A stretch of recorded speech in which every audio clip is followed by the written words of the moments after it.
కాటమరాయుడా కదిరి నరసింహుడా అంటూ నిత్యం పూజలందుకుంటున్న కాద్రి లక్ష్మీ నరసింహస్వామి మహమాన్విత్య క్షేత్రం చూడాలంటే ఆంధ్రప్రదేశ్ రాష్ట్రంలోని శ్రీ సత్యసాయి జిల్లా కదిరి పట్టణంలోకి వెళ్ళాల్సింది. నవ నరసింహ క్షేత్రాలలో ఒకటైన ఈ క్షేత్రానికి ఎంతో ప్రత్యేకత ఉంది. శ్రీ లక్ష్మీ నరసింహస్వామి హిరణ్యకశపుడిని వధించిన తర్వాత ఆగ్రహంతో స్వామి అలానే సంచరించడం చూసిన దేవాది దేవతలు ప్రహ్లాదుని స్వామిని శాంతపరచడం నీ వల్లే అవుతుందని చెప్పారు. అప్పుడు ప్రహ్లాదుడు ఈ కాద్రి ప్రదేశంలో స్వామిని శాంతపరచడం కోసం ప్రార్థనలు చేశాడు. అందుకే నిదర్శనంగా ఇక్కడ స్వామివారు ప్రహ్లాదుని సమేతంగా ఉంటారు. స్వామిని పూజిస్తున్నట్లు ప్రహ్లాదుడు స్వామికి ఎడమవైపు ఈ ఆలయంలో మనకు దర్శనమిస్తారు. ఈ ఆలయానికి 4 గోపురాలు కలవు. ముక్కోటి ఏకాదశి రోజున ఉత్తర ద్వారాన్ని తెరుస్తారు. ఇక్కడ స్వామివారు తాయారు అమ్మ తల్లి ప్రహ్లాదునితో కలిసి దర్శనం ఇస్తారు.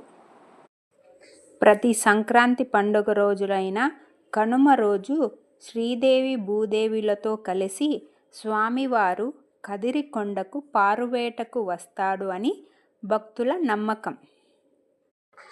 శ్రీ నరసింహస్వామి స్తంభంలో నుంచి వెలువడి హిరణ్యకశపుణ్ణి చంపింది ఇక్కడే అని భక్తులు నమ్ముతారు. కదిరి సమీపంలో గొడ్డువెలుగుల గ్రామంలో ఈ సంఘటన జరిగింది. ఇక్కడ కదిరా అనే చెట్టు కలపతో చేసిన స్తంభం నుంచి చీల్చుకొని వచ్చి హిరణ్యకశపుణ్ణి చంపాడని పురాణ కథ. ఆ చెట్టు పేరు మీదుగానే ఈ ప్రాంతానికి కదిరి అని పేరు వచ్చింది. కదిరి ఆలయానికి సమీపంలో కాటం అనే పల్లెటూరు ఉండటం వల్ల కాటమరాయుడు అనే పేరు వచ్చింది అని అంటారు. విజయనగర రాజులు ఈ ఆలయాన్ని నిర్మించినట్లు శాసనాల ద్వారా తెలుస్తుంది. ఈ ఆలయంలో ఉన్న ఉత్సవ విగ్రహాలను సాక్షాత్తు విష్ణుమూర్తే భృగు మహర్షికి అందించాడని చెబుతుంటారు. ఇక్కడ ఎవరికీ తెలియని ఒక దైవ రహస్యం ఉంది.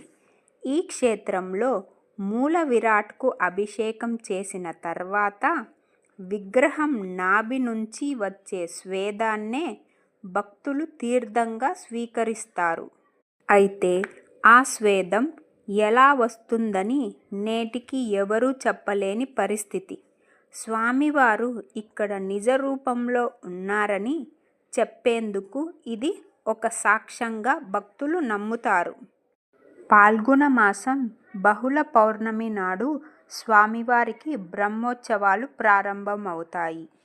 ఈ బ్రహ్మోత్సవాలు అంకురార్పణం, శ్రీవారి కళ్యాణం, హంసవాహనం, సింహవాహనం, హనుమంత వాహనం, బ్రహ్మగరుడ సేవ, శేషవాహనం, సూర్యప్రభ, చంద్రప్రభ, మోహినీ ఉత్సవం, ప్రజాగరుడ సేవ, గజవాహనం, తేరు, బ్రహ్మరథోత్సవం, అశ్వవాహనం, ధ్వజ అవరోహణము, పుష్పయాగోత్సవం బ్రహ్మోత్సవాలు జరుగుతాయి.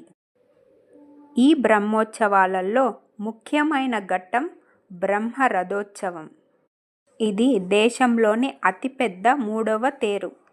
125 ఏళ్ల క్రితం నాటి రథం. ఈ రథం ఎత్తు 37.5 అడుగులు, 545 టన్నుల బరువు. అనాదిగా వస్తున్న ఆచారం ప్రకారం కుటాగుళ్ల, మూర్తిపల్లి, గజ్జలరెడ్డిపల్లి గ్రామస్తులు స్వామివారి రథాన్ని ముందుకు లాగుతారు. రథోత్సవం రోజు భక్తులు దవనం, మిరియాలు రథంపై చల్లుతారు. ఇలా చల్లిన వాటిని తీసుకొని ప్రసాదంగా తినడం వల్ల ఎటువంటి రోగాలు రావని ప్రజలు నమ్ముతారు.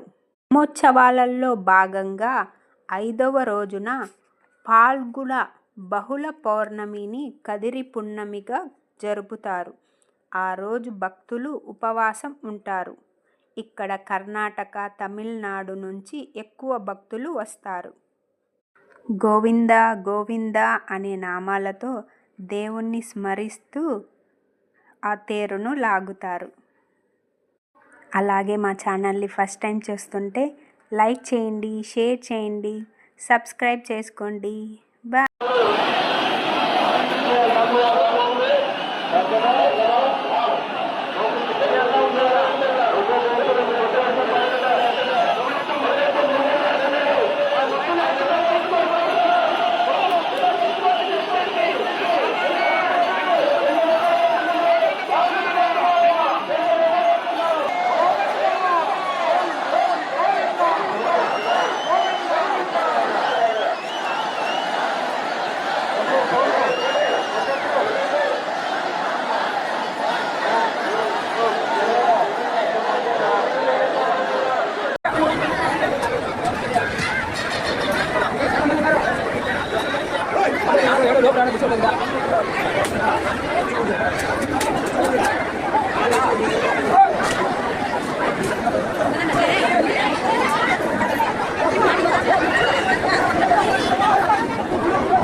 ఆలోచించము ఇంకా బొమ్మలు వదలదు, బొమ్మలు వదలదు.